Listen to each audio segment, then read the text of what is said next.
더위 속에서도 건강을 잃지 않는 8월 보내시길 바랍니다. 라디오 서울이 함께합니다. 강혜신의 오늘의 미국.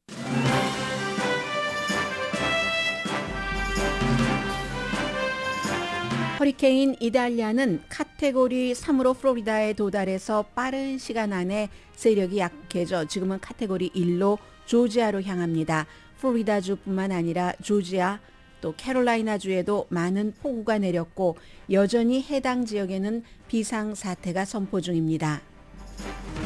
평소 플로리다 주지사로부터 비난받는 바이든 대통령과 플로리다 주지사와 거친 설전을 하는 캘리포니아 주지사도 플로리다와 조지아주의 비상사태를 돕겠다고 서약했습니다. 트럼프 전 대통령이 비벡 라마스와미를 부통령 후보로서 고려할 수 있다는 가능성을 표현했습니다. 트럼프는 라마스와미에게 조금만 더 조심하고 조금만 더 참으라고 조언했습니다. 7월에 오픈된 일자리는 줄어들었습니다. 감원폭은 크지 않으면서 노동시장이 연방준비제도가 원하는 방향으로 재조정되는 신호입니다. 아마존 CEO가 재택근무에서 출근으로 정책을 바꾼 뒤 이제는 직원들이 동의할 시한이 지났다고 경고합니다. 월마트는 약 5만 명의 원격 근무자에게 회사에 대한 정보로 훈련된 인공지능 앱을 접속하게 할 예정입니다.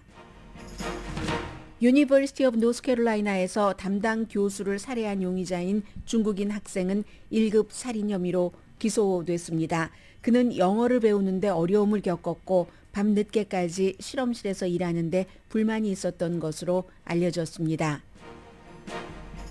플로리다주 달러 제네럴 스토어에서 3명을 살해하고 목숨을 끊은 용의자는 이 스토어에서 일한 적이 있는 것으로 밝혀졌습니다.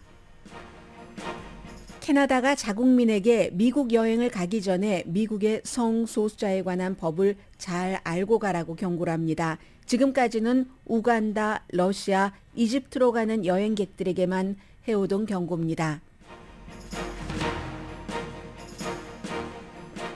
여러분 안녕하십니까? 오늘의 미국 강혜신입니다. 요즘은 모든 뉴스가 자연재해와 또 자연 여러 가지 변화와 관련된 것은 최초이든지 최고이든지 최악이든지 아무튼 수프림 최자가 맨 앞에 슈퍼자가 붙습니다.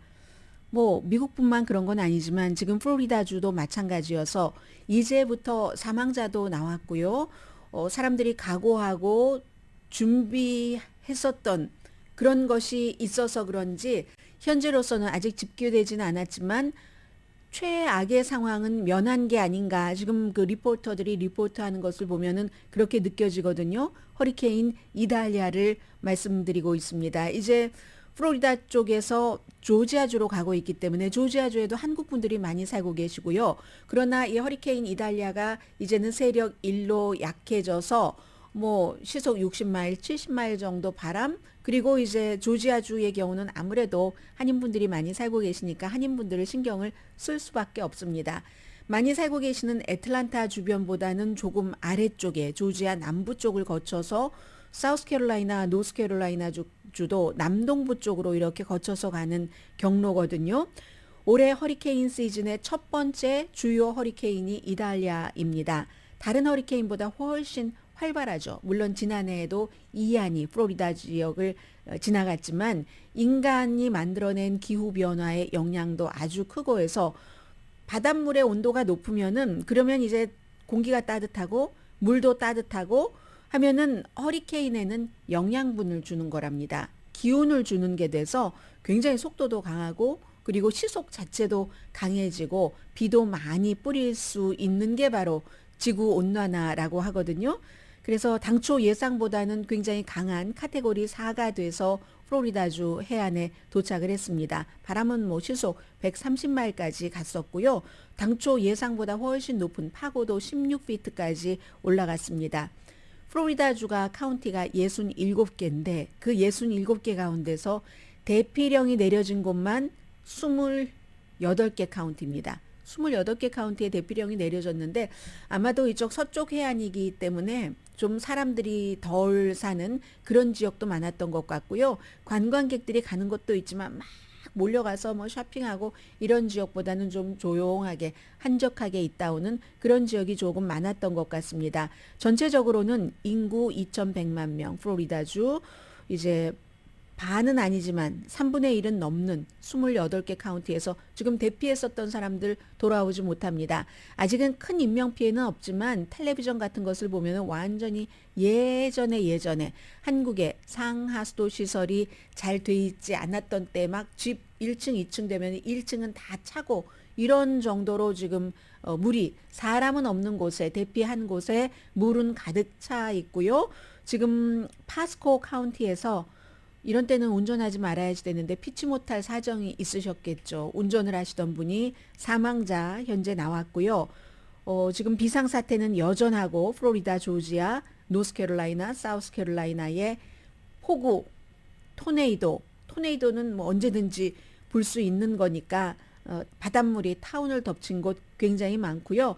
뭐 28만 명 이상이 정전을 겪었습니다. 그래도 지금 텔레비전에 나와서 플로리다주 쪽에서 보도를 하는 기자를 보면은 뭐 나뭇가지 같은 것이 흔들리기는 하는데 저게 허리케인 뭐 열대성 폭풍 이런 것에 따른 바람 흔들림은 아니네. 그 정도로 몇 시간 사이에 오늘 로스앤젤레스 시간으로 새벽 5시부터 한 1시간 전까지는 심했습니다. 모든 자연적인 것, 바람, 비 이런 것들 다. 그래서 지금 정전은 아직도 계속되고 있고 탈라하시 같은 경우 이제 북서쪽이잖아요. 수십 년 만에 최악의 이제 허리케인 영향권 안에 들어가 있고 탈라하시보다 남쪽인 템파가 플로리다주에서 인구가 세 번째로 많은 도시죠.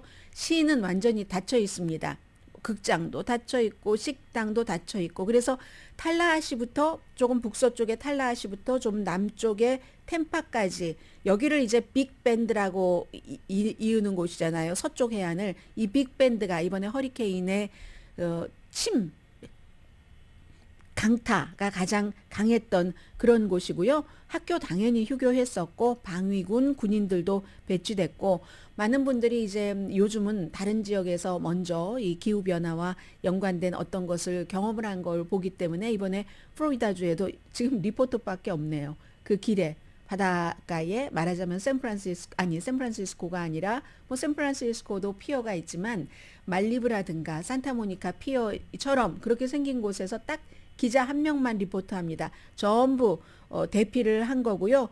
그로서리 스토어도 지금은 문을 닫았지만 굉장히 바빴었고요. 우리도 다 생각해야지 되는 문제입니다. 우리도 뭐 지진도 있고 캘리포니아주 이때의 우리는 캘리포니아주였지만 여러분들 살고 계시는 그 지역에 따른 자연재해가 충분히 지금까지 미국에서 살아오신 것보다 훨씬 많이 만날 수 있기 때문에 물도 준비하시고 비상약품 그리고 건전지 같은 거 딱 준비해서 한 곳에 놔두셔야지 될 것 같고요. 지금 예상했던 대로 이제 한 오후 2시쯤이 되면은 조지아주도 지나갈 것 같은데요.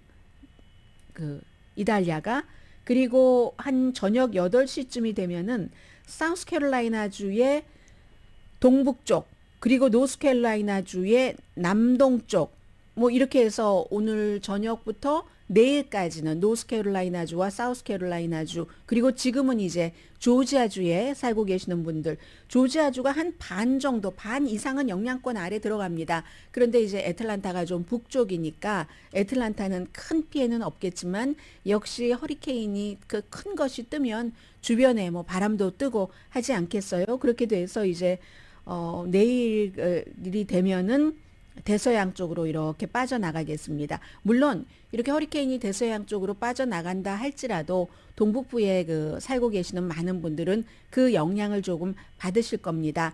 뭐 기본적으로는 비행기 스케줄 엄청 많이 공항들이 다 문을 닫았기 때문에요. 플로리다주는 많은 서쪽 공항은 다 닫았고 그래서 비행 스케줄은 여전히 여러분들 뭐 애틀란타도 마찬가지고요. 캐롤라이나주도 점검을 하셔야지 되는데 이게 할러데이 시즌이잖아요. 노동절 연휴에서 사우스웨스트, 델타, 그리고 jetblue, 아메리칸 에어라인, 유나이티드 에어라인 캔슬된 비행기 편이 굉장히 많고 그리고 내가 가는 지역이 아니라 할지라도 다 연결이 되기 때문에 그래서 여러분들 뭐 미국에서 지금 뭐 비행 스케줄이 있으셨던 분들은 반드시 뭐 플로리다하고 나하고 상관없잖아 하지 마시고 체크업을 하시기를 바랍니다.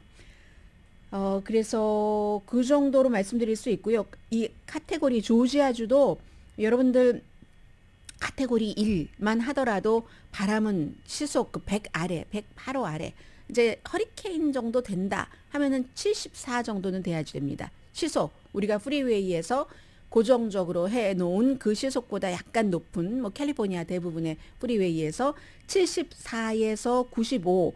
그럼 플로리다는 지금 3위였잖아요. 130 정도까지 시속 맥시멈이 그리고 최저가 시속 111의 강풍이 불었다는 건 말씀드리고요. 텍사스주의 그레그 에버트 주지사가 플로리다주 어려움 겪으셨죠? 저희가 돕겠습니다. 이해가 갑니다. 플로리다주와 텍사스주는 충분히 이민 문제 그리고 교과서에 있어서의 어떠한 그 주의 정서와 정치인의 정서 주지사 특히 그런 것에 굉장히 연관이 많이 되잖아요. 그래서 텍사스 쪽에 도착한 사람을 플로리다 주지사가 세금을 들여서 어디 동쪽에 뭐 마샤스 비니아드로 비행기를 태워서 버스를 태워서 보내기도 하고 텍사스 주지사도 또 캘리포니아주 특히 딱 꼬집어서 로스앤젤레스 같은데 여러 번 뭐 서류 미비자 난민 신청자를 보내기도 하는데 그러니까 그렉 에버트 주지사는 당연히 플로리다에서 그렇게 어려움을 당하셨어요. 저희가 도와드릴게요. 지금부터는 이제 구조 작업, 복구 작업이 시작이 되는 시점이잖아요. 그래서 사람도 보내고 보트도 보내고 또 뭐 산불이 나야지만 특별하게 훈련받은 개가 출동하는 게 아닙니다. 이 너그는 훈련견은 이런 때도 출동을 해서 완전히 그 도시 수색 팀을 보내겠다 했습니다. 그런데 캘리포니아의 게빈 뉴섬 주지사는 플로리다의 주지사와 말싸움을 많이 하잖아요. 뭐 토론도 같이 하자고 하고 논쟁도 하고 그리고 이제 뭐 서로의 주를 방문하면서 막 그 현재 주지사를 욕하기도 하고 그런데 캘리포니아주의 게빈 뉴섬 주지사도 마찬가지로 뭐 텍사스주와 비슷하게 도시에서 지금부터 사람들이나 뭐 애완동물도 그렇고 수색도 해야지 되고 구조 이런 그 인력 배치하는데 도움이 되는 사람들을 보낸답니다. 올랜도는 이번에 막 완전히 강타한 지역은 아니에요. 그런데 보내고 조지아주, 애틀란타도 역시 캘리포니아주에서 재난이 닥치면 미국인들은 모두 함께 미국인입니다. 해서 보낸다고 하니까 캘리포니아주는요. 지난해에 허리케인 이안이 발생했을 때도 플로리다주와 캘리포니아주는 정치적으로 사회적으로 너무나 다릅니다. 너무 달라서 플로리다주 사람이 캘리포니아주로 놀러 오면 분위기에 적응이 잘 안 된다고 하고 그리고 캘리포니아주 사람이 플로리다주로 놀러 가면은 좀 조심한다고 얘기를 하죠. 그런데도 불구하고 이렇게 플로리다주를 캘리포니아주도 돕고 있고요. 뭐 이렇게 되면은 대통령은 당연하죠.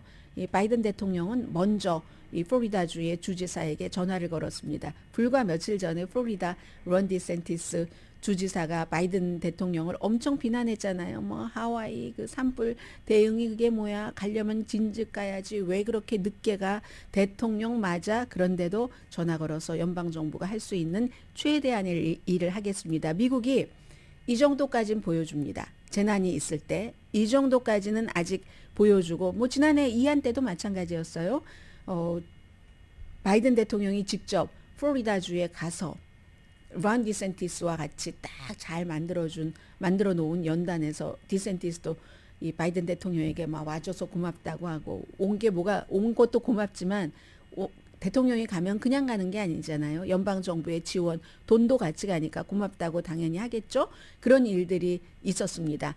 그리고 허리케인은 이게 알파벳 순서로 되잖아요. 이 I자로 될 때 그때 피해가 최근에는 굉장히 심하다고 하거든요. 지난해 이안도 그랬고 그것보다 이제 집계가 나와봐야지 알겠습니다만은 이탈리아도 피해가 심할 것으로 예상했는데 제가 지금 느끼고 있는 것은 캘리포니아주의 열대성 폭풍이 올 때 뭐 94년 만에 처음이다, 84년 만에 처음이다 해서 굉장히 긴장들을 했었잖아요. 그런데 물론 팜 데저트 같은 데는 많은 피해를 입었지만 딱 그 로스앤젤레스는 예상보다는 적은 피해를 입었는데 지금 이탈리아도 준비를 많이 해서 그런지 엄청나게 그 현장에서 리포트하는 기자들을 보면은 우리가 느낄 수 있잖아요. 엄청난 예상 밖의 피해는 아닌 것 같다라는 생각이 들고요. 이로써 이제 기후 변화와 관련된 좀 본격적인 허리케인 시즌에 대서양 허리케인 시즌의 첫 번째 허리케인을 맞아서 조금 안심할 수 있는 정도로는 지나갔다 하는 것이고요. 80만 채 이상이 침수될 가능성이 있다. 완전히 어떤 부동산 전문 회사는 그렇게 전망도 했었거든요. 그런 것이 있고 그리고 또 하나는 항상 이런 일들이 있으면은 우리가 그 어려움을 맞는 사람들의 그 대처하는 것으로부터 뭔가를 이제 느끼잖아요. 느끼거나 배우거나 하는데 좀 전에 말씀드린 그 빅밴드라는요. 텔라하시부터 템파까지 쫙 이어지는 그 서쪽에 그쪽에 그 빅밴드에 시다키라고 작은 그 타운이 있답니다. 섬이죠, 섬. 시다키 인구가 700명밖에 안 된답니다. 그런데 이 시다키에서 몇 대째 계속 뭐 어촌의 사람들은 몇 대째 계속 사는 사람들 있잖아요. 일본의 후쿠시마에서도 몇 대째 계속 어부를 하고 한국의 어떤 어촌도 마찬가지고 똑같습니다. 플로리다의 시다키에서도 여러 대 살아온 뭐 대대로 살아온 우리 가족이 이런 허리케인은 처음 봤다고는 하거든요. 일단 이런 허리케인은 우리는 경험을 하지 못했다라고 얘기를 하고 있고 그리고 이제 어떤 분이 인터뷰를 하셨는데 보니까 로라 던컨이라는 시다키에서 식당을 하고 계신 분입니다. 대피를 당연히 해야지 돼서 대피를 전부 했는데요. 뭐 물, 건전지, 응급약 챙기고 보니까는 보통 우리가 이런 거 대비할 때는 다 꼭꼭꼭꼭 막아두잖아요. 그런데 다 이제 준비할 것 준비하고 창문 문은 열어두고 나오셨답니다. 빌딩 구조를 망가지지 않게 하려면 적어도 문을 활짝 열어놓으면 된다. 장비 같은 것은 치울 수 있으면 치워놓고 그래야지만 구조가 망가지고 뒤틀리고 하면서 모든 장비가 손상되지 않는다고요. 문을 그 열어놓고 나오셨다고 하는데 그렇게 얘기하시면서 한마디가 꽉 막혀 있으면 그 막혀 있는 안에서 이리 엉키고 저리 엉키고 하다가 서로 다치는데 어딘가를 열어놓으면 아무리 강한 이런 바람이라 할지라도 강한 물이라 할지라도 흘러간다. 들어왔다가도 나간다. 이게 몇 대째 그 시다키라는 작은 마을에서 살면서 이번 허리케인에 대비해서 대피하신 식당 주인의 얘기입니다.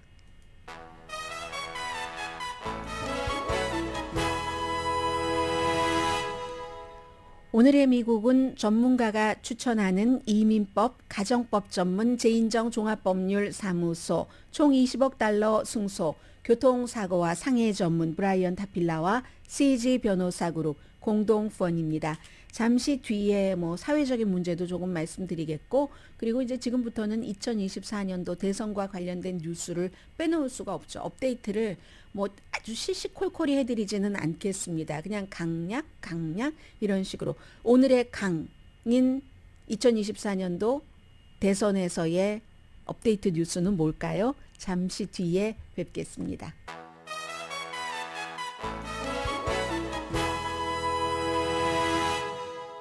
라디오 서울 방송 오늘의 미국 듣고 계십니다. 네, 조지아주가 지금 비상사태가 선포됐고요. 홍수 긴급사태 발도스타라는 지역 지금 많은 분들은 알고 계시겠죠. 조지아주에 살고 계시는 분들. 그래서 그쪽에 홍수 비상사태가 선포가 됐습니다. 플로리다주 이제 바로 그 북쪽으로 있는 조지아주로 허리케인 이달리아가 카테고리 1로 지금 들어갔고요. 그리고 제가 지금 우선 사건을 두 가지를 좀 요약을 해서 전해드리겠습니다. 하나는 이민자는 아니지만 그렇지만 유니버시티 오브 노스캐롤라이나 주에서 그 총격범이 중국인이잖아요. 중국에서 다 대학까지 졸업을 하고 미국에서 또 그 로스캐롤라이나가 아니라 루이지아나 대학교에서 공부를 하고 왔는데 왜 지금 이 교수를 부교수였다고 하죠. 부교수도 젊습니다. 지지예얀이라는 두 명의 어린 자녀가 있는 부교수를 실험실에서 딱 그 총 쏘고 이제 체포가 돼서 어제 1급 살인 혐의로 기소가 됐고 보석금 없이 수감이 됐습니다. 오늘 법정에 출두한다고 하는데 지난해부터 리서치 그룹에 들어가서 이 그 34살이네요. 용의자가 타일레이 퀴라는 사람인데 물론 그 중국 국적이고요. 이제 친구들이 얘기하는 거 들어보면은 메신저 이런 데 인터뷰를 했는데 그렇게 뭐 잔혹하거나 그런 사람이 아니다. 좀 사교적이고 예를 들면 본인의 집에서 만두를 빚는다고 그러면서 같이 만두 빚자고 하기도 하고 무뚝뚝하긴 하지만 그건 뭐 메이비 동양인의 티피컬한 남자의 모습이었는지도 모르죠. 중국 남자 뭐 꼭 그렇진 않지만 무뚝뚝하긴 했지만 친절하다. 속으로 생각하는 한국 분들도 그런 분들 많이 계시잖아요. 뭐 제가 그 용의자를 뭐 보지도 못한 채 설명하려고 하는 게 아니라 영어를 한국어로 번역하는 것을 제대로 전달해 드리려고 노력하는 과정에서 나온 얘기입니다. 무뚝뚝하지만 친절하고 부침성 있는 사람이었다. 그런데 밤늦게까지 뭐 일하고 뭐 이러는 거. 그런데 호기심도 또 워낙에 많아서 뭐 응용 물리학 조교수였잖아요. 그분이 이 사람도 물리학을 공부를 했고 용의자도 그래서 어떤 때는 뭐 밤늦게까지 뭐 일하기도 하고 재미있어 하기도 했는데 뭘 너무 많이 해야지 된다 이런 거. 그리고 영어를 너무너무 못해서 이 영어를 너무너무 못해서라고 얘기한 사람은 연구실에서 같이 이 용의자와 일을 했었던 사람입니다. 영어를 너무너무 못해서 무슨 말을 하는지 영어를 하기는 하는데 못 알아들을 정도입니다. 그래서 아마 친구 사귀는데 어려움이 있는 것이 아닌가 뭐 그렇게 생각한다고도 얘기를 했고요. 학부에 2만 명, 대학원에 12,000명 있는데 저는 총을 어떻게 샀는지가 굉장히 걱정되고 그리고 이제 평소에 그 사람이 그렇게 뭐 잔혹한 누구를 살해한다든지 범죄를 저지를 것이라고 주변 사람은 생각하지 않는 거예요. 다만 이제 영어라든가 여러 가지 미국에서 적응하기가 어려웠었던 그 용의자다. 이런 정도의 진술 같은 것은 많이 나오고 그리고 여자 문제가 좀 있었다고 하네요. 뭐가 잘 안 됐다는 거죠. 그리고 사람들이 누군가가 뭐 같이 팀워크로 실험실에서 일해야지 되는데 게으르다고 비난한다. 아, 또 이런 게 있네요. 본인이 소셜 미디어에 쓴 걸 보면은 미국은 괴롭힘, 그 불링하는 거, 그게 굉장히 미국의 문제다라고 불만을 쓴 그런 그 소셜 미디어의 글도 있고요. 전 총을 어떻게 샀는지가 굉장히 궁금하거든요. 그래서 총이 있으면 이 사람도 얘기를 주변 사람들의 증언을 들어보면은 늘 위험해, 뭐 시한폭탄이야 이런 평판을 받는 것 같지는 않는데 이런 일이 일어난다는 거. 그리고 최근에는 미국에서 총격 사건이 일어나면 범인이 아시아계도 많이 있다는 것. 이 점에서 주목이 되고요. 그리고 이제 플로리다주 지금 이제 허리케인은 지나갔는데 잭슨빌에서 며칠 전에 발생한 그 21살의 백인 용의자가 본인도 물론 경찰 보고 나서 스스로 목숨을 끊었지만 소수인종 특히 흑인에 대해서 굉장히 혐오하는 감정을 가지고 3명의 사람들을 살해했잖아요. 그 21살의 그 청년은 원래 이 달러 제네럴에서 일을 했었답니다. 그 전에 달러 트리에서 일을 하다가 달러 제네럴로 옮겼는데 왜 옮긴 것인지 옮긴 게 의도가 있는 것인지 뭐 한 1년은 일 못했네요. 2021년 10월부터 2022년 7월까지 일했다 하는 게 지금 쉐리프가 발표를 한 것이거든요. 그래서 그 점이 하나가 있고 나머지는 이제 3명의 그 피해자인데 아무런 상관없이 달러 스토어에 물건 사러 갔다가 친구가 물건 사는데 데려다 주러 갔다가 52살의 우버 그 운전기사 라스트 네임이 카인 그런 여성분도 숨졌고 29살의 젊은 아빠입니다. 딸이 4살인데 이제 장례식 치르고 하는 그 과정에서 엄마가 딸에게 아빠 얘기를 하지 못했어요. 너무 이해하기에는 너무 어린 나이이기 때문에. 그래서 아빠 사진과 뭐 십자가 같은 거 막 그 소녀를 상징하는 핑크빛 리본 같은 것 있잖아요. 그 차림새에서 그런 것 있으면서 그 젊은 아빠는 29살인데 굉장히 자신의 인생을 예수님께 바친 그 젊은이랍니다. 그래서 이제 목사님이 너무너무 그 그 슬픈 스토리 같은 것도 많이 얘기를 하셨고 갱스터도 아니고 깡패도 아닌데 이렇게 총에 맞아서 허무하게 쉽게 숨지다니 하는 얘기. 그리고 19살 청소년이죠. 이 청소년은 정말 대학교에 들어가고 싶었는데 할머니를 부양을 했어야지 된답니다. maybe 할머니가 뭐 이 청소년을 키웠다던가 그래서 할머니를 부양해야지 됐기 때문에 대학 가는 것 뭐 일단 잠시 미룬다고 생각을 하고 달러 제네럴에서 일하다가 그러다가 이제 총 맞아서 숨졌잖아요. 아무튼 이런 일들이 있고요. 그리고는 총입니다. 문제는 뭐 정신건강이 이래 저 사람 성격이 이래저래 총 없으면 그렇게 사람을 쉽게 예를 들어서 실험실에서 그 조교수도 총이 있으니까 딱 하고 끝났죠. 이 달러 제네럴에서도 총이 있으니까 순식간에 범인까지도 21살, 물론 그 범인은 평소에 뭐 혼자 방에만 있었다고 하고 어렸을 때부터 문제가 있어서 13살, 뭐 15살, 뭐 이런 때 뭐 정신감정도 받고 그런데도 플로리다주이기 때문에 총을 쉽게 살 수 있었고 왜냐하면 플로리다주의 그 법에 따라서 가족들이 저 위험하다 할지라도 정신치료를 공식적으로 받지 않으면 신원조에 체크에 나오지 않으니까 문제는 총이라니까요. 뒤로 가면은 총이 아니면 그러니까 처음에는 권총에서 시작돼서 조금씩 총을 모디파이 하다가 요즘은 대량 살상 사건은 다 AR-15 스타일이잖아요. 이번에 달러 제너럴 스토어에서도 마찬가지고 그런데 여기에 대해서 전혀 미국에서는 그 입법을 하는 정치인들 자체가 뭔가를 해야지 되겠다고 생각하지 않습니다. 이거 아마 문제가 될 가능성이 높은 것 같아요. 그리고 지금 내년 11월까지는 1년도 넘는 기간이 남아 있는데 예를 들어서 지금 그 이탈리아가 그럭저럭한 피해를 내고 플로리다주에서 지나갔다고 하더라도 그 많은 분들은 다 물 청소, 무슨 청소 하셔야지 되잖아요. 그런 생각을 하는데 지난번에 첫 번째 공화당 예비선거 토론회에서 후보들이 기후변화에 대해서는 한마디도 안 했단 말이죠. 오히려 한 사람 하긴 했네요. 니키 헤일리가 기후변화는 인간이 만들어내는 건 맞다. 그런데 그 책임은 다 인도, 중국이야. 미국은 쏙 빼고. 이렇게 얘기한 건 해결책은 안 되잖아요. 그리고 트럼프 전 대통령이 거의 본인이 부통령 후보감으로 생각을 하고 있어? 이 정도까지 글렌 벡에게 인터뷰하면서 말을 했는데 그랬던 그 비벡 라마스와미는 기후변화 인간이 만들어낸 기후변화가 어딨어 그 가짜뉴스지 이렇게 얘기를 하기 때문에 이 이슈도 공화당에게 별로 좋을 것 같아 보이지 않습니다. 총기 그리고 기후변화 점점 젊은이들의 어떤 그 아젠다처럼 보였던 기후변화가 이제 나이 드신 분까지도 생각을 하게 되는 겁니다. 저도 예전 같으면 플로리다주의 허리케인을 맨 앞에 그 정도 길이로 보도하지 않습니다. 이제는 전부 돌아올 수 있는 거기 때문에 허리케인이 아닌 다른 자연재해로 그래서 지금 우리가 눈을 뜨고 보고 있는 거잖아요.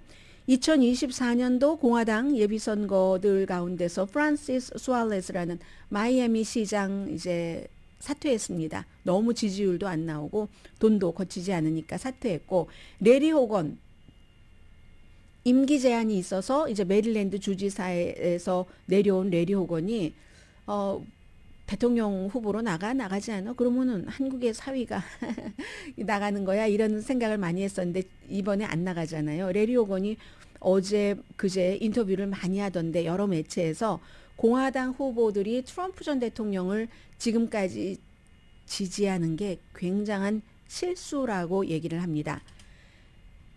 이 브렛 바이어 첫 번째 후보 토론회에서 팍스의 사회자가 물어봤잖아요. 유죄 판결을 받아도 트럼프 전 대통령을 공화당의 후보로 지지하시겠습니까? 했을 때 딱 두 사람만 빼고 아사 허친슨, 크리스 크리스티 두 사람 다 전 알칸소와 뉴저지의 주지사만 빼고는 전부 그 유죄 판결을 받더라도 트럼프를 대통령으로 지지하겠다고 했잖아요. 물론 그 사이에 판결은 안 나올 겁니다.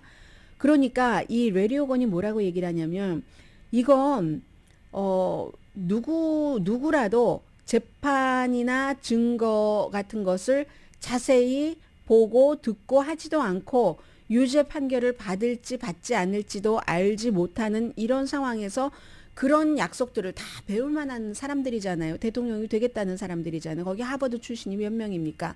그런 것도 알지 못한 채 아무튼 내용도 모르고 어떻게 트럼프 전 대통령을 지지한다고 할 수 있을지 이해하지 못하겠다. 본인은 공화당으로서 많은 공화당들은 이해합니다. 일반 정치에 깊숙이 들어가 있지 않은 사람은 이것은 바이든 행정부에서 트럼프를 마녀 사냥하는 것이라고 믿고 있거나 믿고 싶기 때문에 그냥 감정적으로 아주 그 과학적으로 믿는 것이 아니라 그래서 이제 이게 중범죄로 유죄 판결을 받으면 대부분의 주에서는 투표를 할 수도 없습니다.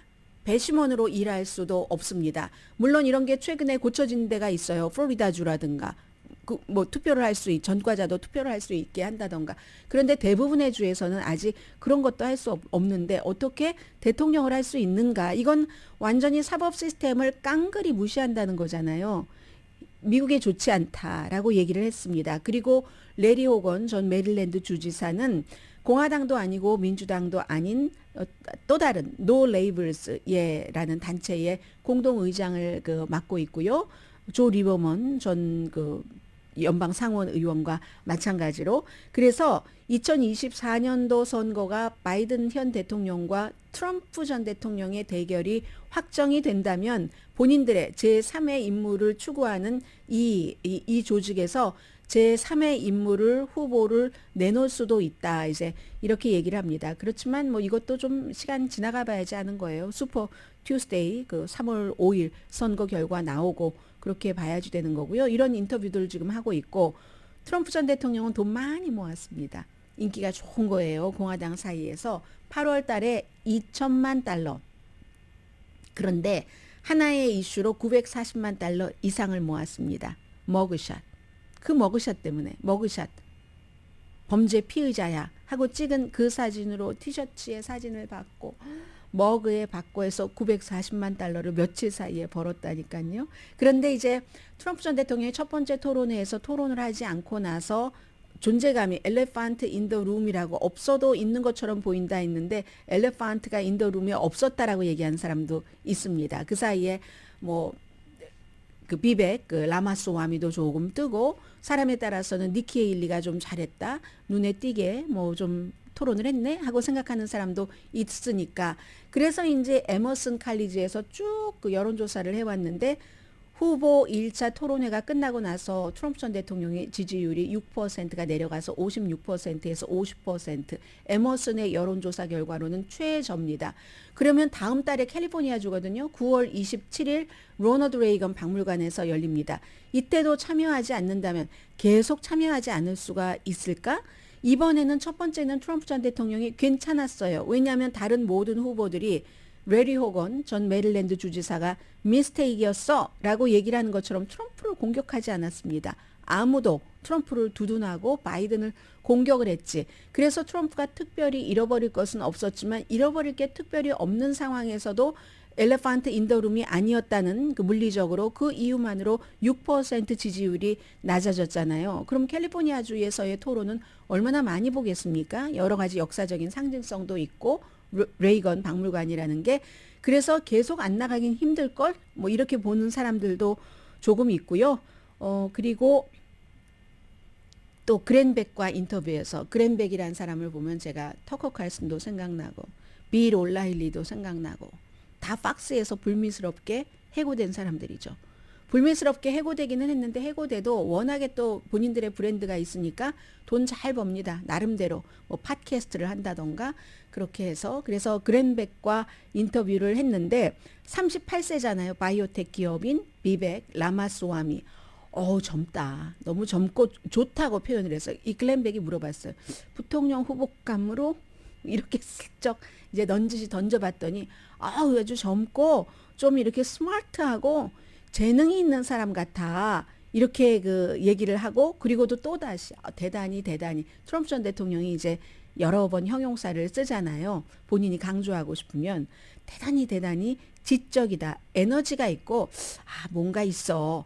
그랬더니 이제 글렌백이 근데 이 비백 라마스와리가 좀 논쟁적인 부분이 있어서요. 왜냐하면 뭐 멕시코에 군대를 보낸다고 한다거나 마약 카르텔을 무찌른다고 미국이 멕시코에 군대를 보낸다고 한다던가 선거 나이를 25살로 올려야지 된다던가 911 음모론을 얘기를 한다던가 뭐 본인이 대통령이 되면은 그 교육부를 없애버린다고 하고 인터뷰할 때 이런 얘기들을 많이 하잖아요. 그런 부분에 대해서 조금 논쟁적이지 않나요? 라고 얘기하니까 트럼프 전 대통령이 뭐 그런 부분이 있다고 얘기하면서 좀 조심하라고 얘기를 하거든요. 케어풀하게 말하고 인터뷰할 때도 좀 케어풀하게 하라고 그 라마스와미에게 얘기를 하고 조금만 알겠어요? 알아듣겠어요? 라고 얘기하는데 트럼프 전 대통령처럼 조심하지 않는 사람이 이 비백 이제 신인인데 조심하라고 얘기하니까 좀 웃기기는 했습니다.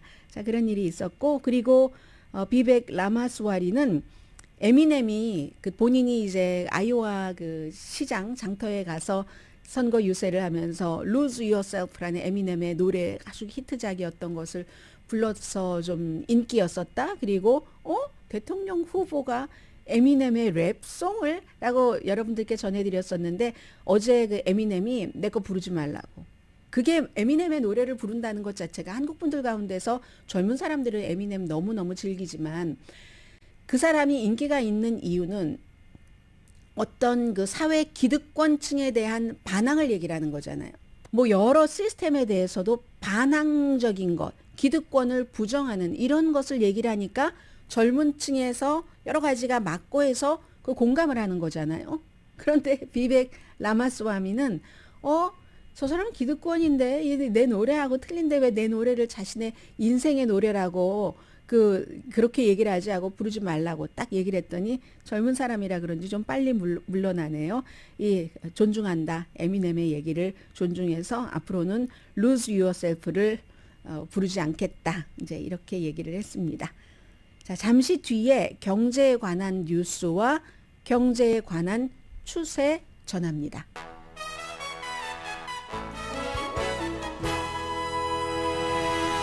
라디오 서울 방송 오늘의 미국 듣고 계십니다. 좀 전에 여러분들 그 프로모션 들어보셨는데 9월 1일까지 신청 마감이라고 하는데 조금 연장되지 않을까 싶기도 하고요.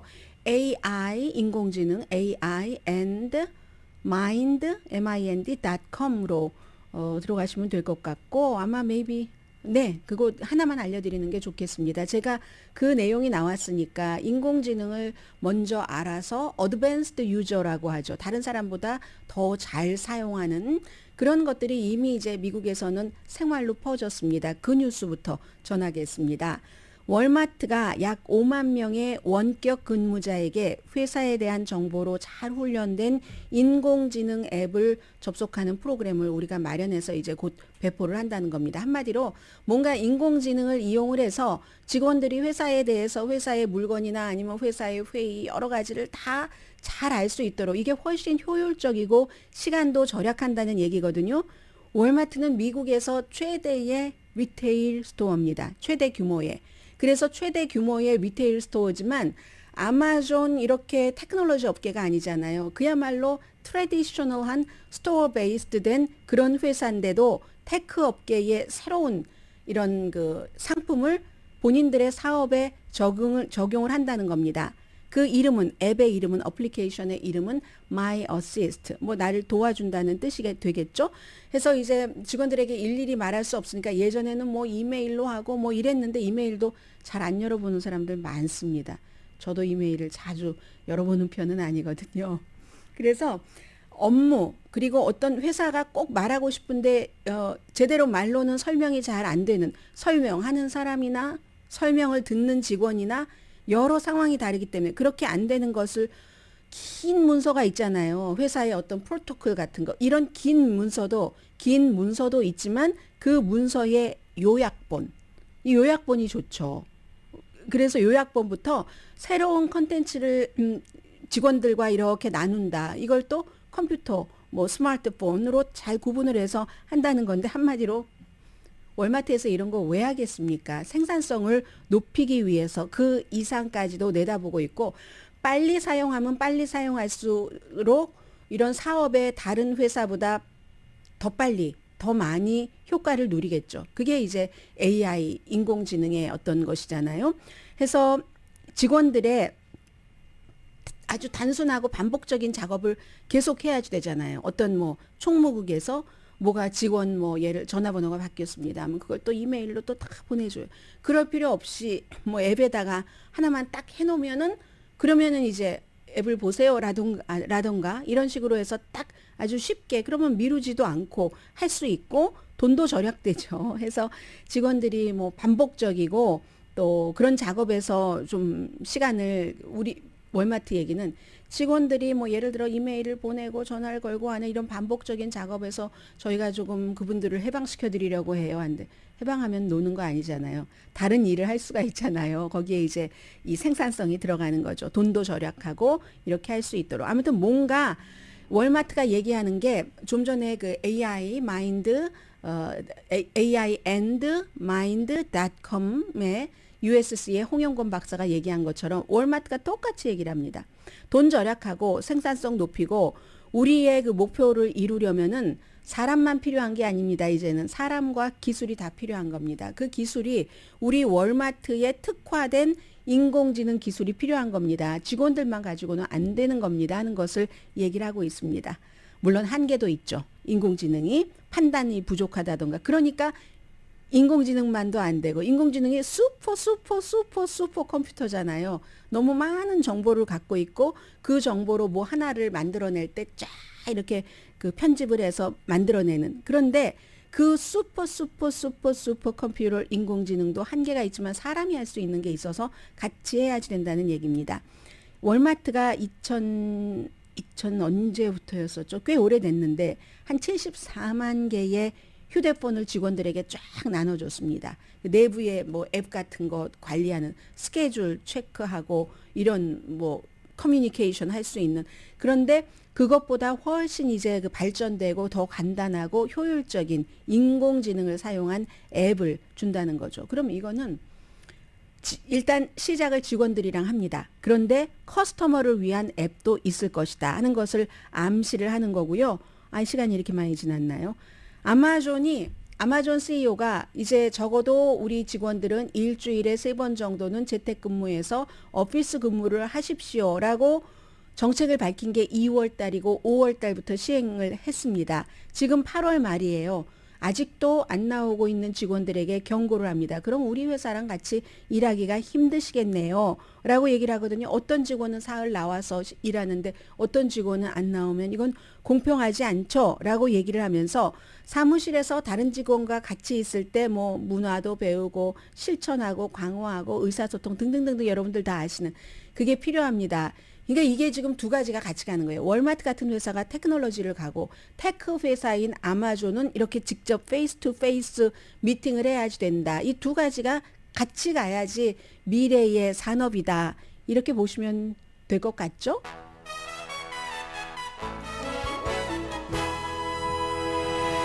라디오 서울방송 오늘의 미국 듣고 계십니다. 아니 캐나다가 우간다나 러시아나 이런 나라 애들에게만 경고하던 것을 미국의 이집트 경고를 했습니다. 캐나다 국민 가운데서 미국으로 여행 가려면은 미국의 주나 로컬법을 좀 잘 알아보고 가십시오 하고 핸드북까지 딱 경고를 해서 냈는데 이 세상에는 캐나다 정부의 얘기예요. 두 개의 영혼을 가진 사람들이 있습니다. 뭐 레즈비언, 게이, 양성애자, 성전환자, 퀴어 등. 그런데 이제 미국에서는 올해만 하더라도 46개 주에서 495개의 성소수자에 관해서 뭔가를 제한을 하는 법안이 지금 발의됐다는 거예요. 그래서 민권연맹에서도 미국에서 성소수자의 권리에 반대하는 시위가 굉장히 많아졌답니다. 2017년에 비해서는 30배가 늘어났다고 하는데 이런 것들을 캐나다에서는 캐나다의 성소수자를 얘기를 하는 거죠. 그분들이 피해를 받을 수 있으니까 예를 들어 테네시주 같은 곳,